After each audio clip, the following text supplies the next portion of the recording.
The one question I get a ton is how good or bad is the quality on the trucks that they're building today. When it comes down to sales figures, Ford is obviously #1 in the market.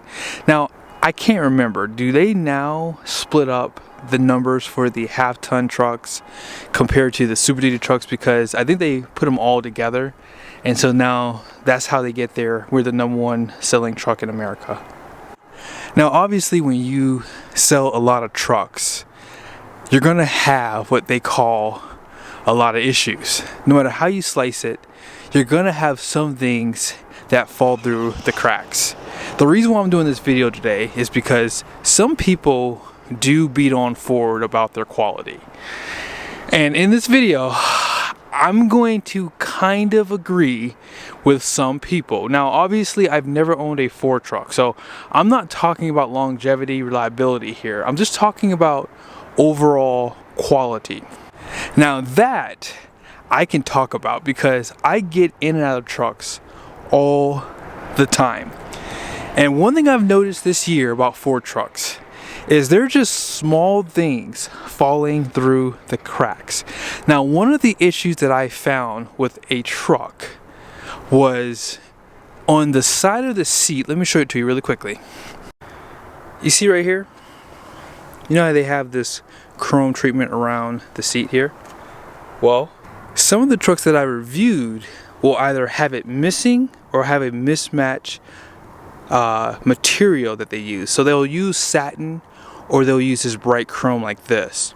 This truck obviously doesn't have that issue. However, this is kind of why I'm doing this video, because I'm going to be answering a question for some of you guys. If you don't remember, some of you guys thought that this truck had a leak in the back, and I'm going to show that to you in a second. But this is the truck here that I did a review on, where on the driver's side it had a satin finish on the trimming for the seat, but then on the driver's side it had that bright chrome. So I'm not sure how that's falling through the cracks when they're building these trucks. Somehow, some way, the left hand is not knowing what the right hand is doing. And I'm only doing this video to help Ford out because that is so minor, it doesn't really matter. See, if that were my truck here, for example, all I would want for them to do is just send me the satin trimming for the passenger seat. That way it all matches. For some people, they would probably never even notice the difference. Now, I have seen a truck here, maybe a couple years ago, where it had on this side, you guys can see it has the projector style headlights here. And then on the passenger side, it had a reflective housing. Now, before I could even film the truck, it got sold, so I couldn't do it. And I'm not even sure if the customer even noticed it. You guys just saw the running boards go down? Yes, the running boards do work with the key, which is nice. Great function.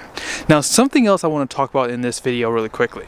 Most of you guys know that for 2025, they did take away the sonar and the camera on the back of this tailgate. So when the tailgate's down, you can still see, and you can protect this tailgate with that sonar from bumping into something if you're backing up, right? I heard that there was a stop sale on 2024 Super Duties with that function. So King Ranch, Platinum, and Limited for 2024 had that function. And so that's why that is no longer available for 2025. So when it comes down to recalls, Ford is leading the way. And that is in part to one thing only. I'm just gonna talk Ford up just a little bit here. Ford is not afraid to innovate. They're not afraid to do in-house building for their power plants. They build this Power-Stroke engine. Same thing for the 7.3 and the 6.8 liter. Those engines are built in-house by Ford, even down to the half tons with the EcoBoost and PowerBoost. Now, for the hybrid system, they probably do outsource that because that's a complicated system and other people have already perfected that. But when you're willing to take a risk and build your own engines, you're going to have some issues. Now, for the half tons, the transmission, which is the 10-speed, was co-developed for the half tons. Some people speculate that the Super Duties were. I've been told and confirmed this with someone that they did build the 10-speed and the Super Duty and GM's HDs together. Regardless if it's true or not, someone confirmed that was 100% true. There's only just minor differences between the transmissions. Now, let's get back to this truck here. Now, as I said, last time I did a video, someone has said that this truck had a leak in the back window. Let's go ahead and take a quick peek here. So, right from here, you see there? Oh, I got a little bit of glare. Let me go on the other side, hold on. There it is. You can see a lot better from this angle. So, it looks like from here, the roof is leaking, but no, the roof is not leaking. Somehow, some way, the roof got pulled down and now it left a crease in the roof. So for those who said the roof was leaking, no, it was not leaking. It just, I guess, maybe someone was back here. I don't know if this truck was at the car show. If this truck was at the car show, that's probably why that got pulled down. Maybe someone's kid was back here playing and pulled it down. But now, this whole liner might need to be replaced. That kind of sucks. But for the most part, Ford trucks do have pretty good quality. Like when it comes down to a lot of the features on their trucks, I have noticed that they are pretty consistent without having issues. The only issues I've ever seen on Ford trucks is the windshield wipers. They always seem to fail. Sometimes the bed lights will be out on one or the other side. And on 2 occasions, this screen has gone out and this screen has gone out.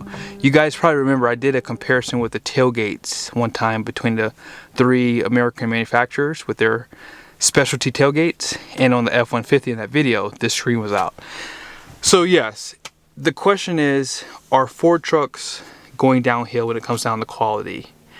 Out of all the trucks I've gotten into, I mean, I've probably been in hundreds of trucks just last year, hundreds of Ford trucks. I would say no. Now, Ford does need to get a grip on their... Sorry about my glare here. I don't know why my camera is not wanting to focus. So hold on one second, hold on. That's better. So as far as quality goes with these trucks, no, they're not going downhill. I've noticed actually a lot less issues this year. As you just saw, the roof is not leaking, number one. The only issue I see is the fact that they're just putting mismatched trimming on the seats. I've only seen that twice. And I haven't seen the headlight issue so far this year. So yes, I think that Ford trucks, along with GM and Ram, the only issue that they are going to have a problem with their buyers is them continuing to remove features on these trucks. That is the biggest issue I have. I don't really care about, you know, the price increase as long as it makes sense. For 2025, Ford has definitely dressed down the Lariat for sure. Not sure why they did that. Price increase. GM has done something similar for their 2025 trucks too. They've taken off like the leather trimming on parts of the doors. Again, not a big deal, but it just cheapens out the truck because now it's just all hard plastic. Whereas on my truck, I have a 2024, it has the leather on the door and it just looks a lot nicer for what you're buying, especially when these trucks are almost $100,000, right? But what are your guys' thoughts in the comment section? Have you bought a 2025 this year? Have you seen any issues with that truck? Have you bought a 2024 or even a 2023 Super Duty? I've only seen one engine failure in the Super Duty segment. I haven't seen any others. It was a high output power stroke. It only had 3,000 miles on it. I have been looking. No other truck has come in with that failure. I'm going to probably start going to other dealerships if they let me go into the shop to see if they do have any more failures. But as of right now, I think the standard output power stroke might be, alongside of the Duramax, probably the more reliable ones. Because Ram just did an overhaul on the Cummins, we'll have to wait and see how that does long term. Currently the Cummins is having some issues. The Cummins is eating lifters still, eating them. And I'm not sure if it's because of maintenance or if it's just defect with parts. Ram has not come out and said otherwise. You don't really see that issue on the Super Duties with the power strokes. GM, you don't see that problem either. So maybe it could be a supplier issue with the parts that they're using. One thing that keeps coming up is the hardening process for the parts. So Hopefully those things get fixed on the Ram side of the house, because it's kind of embarrassing when you buy a $100,000 truck and the truck only has 40-50,000 miles on it, and then the engine needs to be replaced. And it's not cheap on Ram's part, so they're getting killed, in my opinion, on having to replace these engines for lifter failure. But I'm done rambling. If you would like to see a full review on this truck, I did do one, I think it was like a week ago, and I'll show you the payload in that video. I also did a video on this truck too, F450 Platinum. Lastly, I did a video on this trimmer right here, F350 Lariat. That one is decked out. It has just about every option on it too, so you definitely want to check out that video if you'd like to see all the options in one video. See you guys soon.